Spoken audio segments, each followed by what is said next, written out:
In just a few hours at exactly 2 p.m., the Supreme Court will hold the second round of oral arguments on the petitions questioning the transfer of PhilHealth's 89.9 billion pesos worth of excess funds to the National Treasury.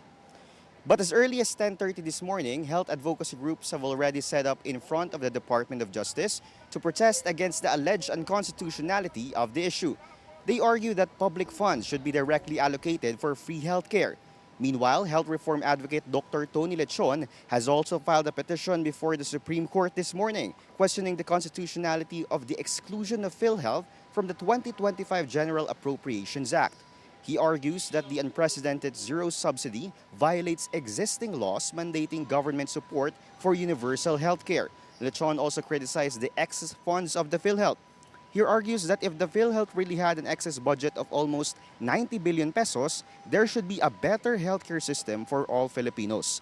Today, we expect both petitioners and government representatives, including Finance Secretary Ralph Recto, Health Secretary Teodoro Herbosa, Social Welfare Secretary Rex Gatchalian, and former PhilHealth President Emmanuel Ledesma Jr. to continue their arguments. In the previous hearing on February 4, Solicitor General Menardo Guevara defended the fund transfer, calling it a temporary measure to support government programs without increasing national debt. However, petitioners including One Sambayan Senator Coco Pimentel and Bayan Muna argue that the transfer violates the Constitution. They contend that PhilHealth funds are special funds that cannot be reallocated unless their intended purpose has been fully met or discontinued. The Supreme Court previously issued a temporary restraining order last October, halting the transfer of the remaining 29.9 billion pesos, but 60 billion pesos had already been moved in 3 tranches last year. Today's oral arguments are expected to clarify whether the government's move was constitutional and if the court will grant a permanent injunction.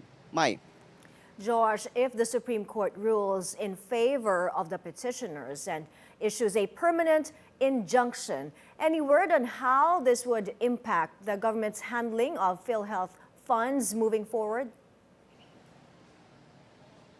A permanent injunction is a court order that permanently prohibits a party from performing a certain action. Unlike a TRO or a preliminary injunction, which aims to stop a motion while the case is ongoing, a permanent injunction aims to stop an action after the final verdict has been reached by the court. In this case, if the court grants a permanent injunction, it will stop the government from transferring excess funds from the PhilHealth to the National Treasury. Back to you, Mai. Now, what exactly happens to the funds once they're transferred to the National Treasury? Once in the National Treasury, the funds became part of the national or the general fund, meaning they can be used for government programs or infrastructures or even pay of debt. But if they're under the unprogrammed appropriations, the House will decide on how to spend it.